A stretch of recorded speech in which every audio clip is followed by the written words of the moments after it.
Paano ho yung mga suliraning araw-araw? Kaya ho bang tulungan ako ng pangangasiwa na yun ay malutas? Malunasan?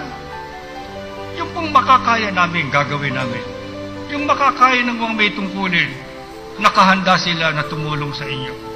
Pero ito po ang sasabihin ko sa inyo, mga kapatid. Kahit hindi kayo, kahit pa wala kayo sa iglesia, kahit pa yung pinakamayamang tao sa Pilipinas o sa buong mundo, ano po ang totoo? Hindi ho nawawala ng problema. Kaya ang problema sa mundong ito ay hindi maaalis. Kahit na anong gawin mo, hindi maaalis. Anong pinakamabuti? Hanapin mo ang paraan kung paano, kailan matatapos yung problema niya. Meron mo bang ganon?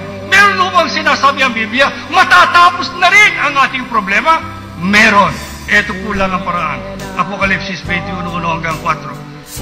At nakita ko ang isang bagong langit at ang isang bagong lupa, sapagkat ang unang langit at ang unang lupa ay napara at ang dagat ay wala na. At nakita ko ang bayang Balon, ang bagong Jerusalem na nananawag mula sa langit. Pakinggan niyo kung kanino po nakalaan ang bagong langit at bagong lupa. Buhat sa Diyos na nahahandang gaya ng isang babaeng kasintahan na nagagayakan talaga Kanino? sa kanyang asawa. Sa legal na may relasyon kay Kristo at Iglesia. Doon nakalaan ang bayang banal. Eh ano po ang buhay doon?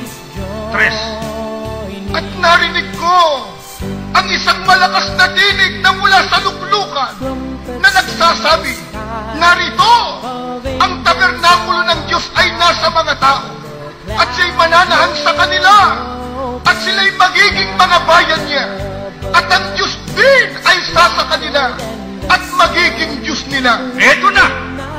At papahilin niya ang bawat luha sa kanilang mga mata. Isang suliraning naalis ang iyong kapighatian. Tuloy. At hindi na magkakaroon ng kamatayan. Pinakamabigat na problema, tapos na rin.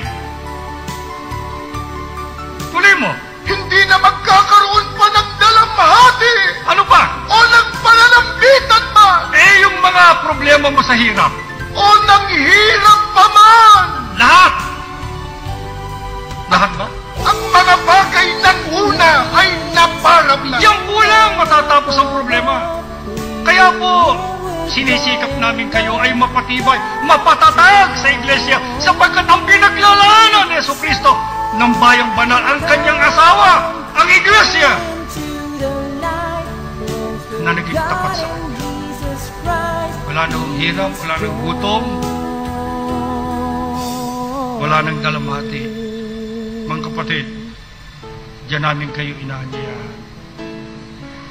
Inihiling ko sa Diyos, araw-araw, giyagisin ang inyong loob at damdamin.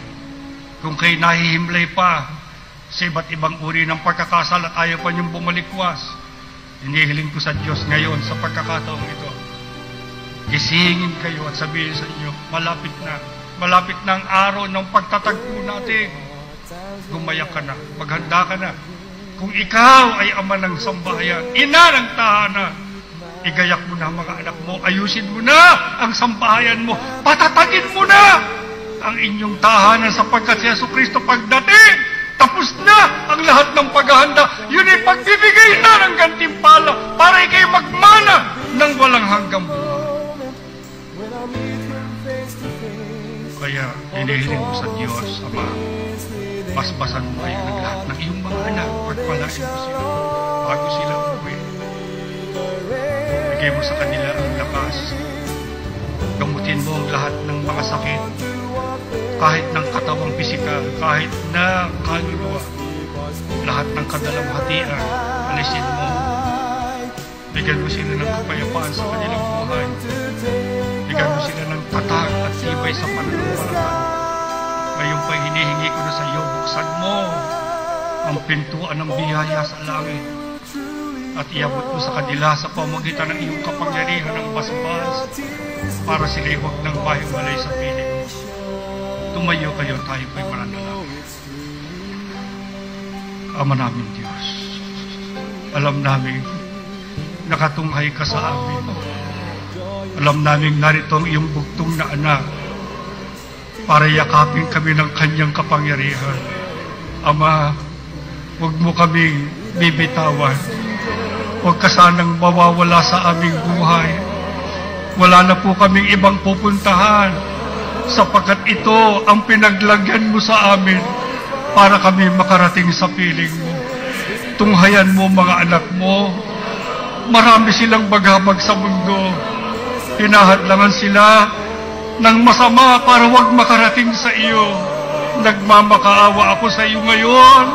Pagsangkalan mo mga anak mong ito. Huwag mo silang bibitawan. Huwag mo silang pababayaan. Huwag mo silang iiwan magpakailanman. Ama, mananalangin ang mga tahanan.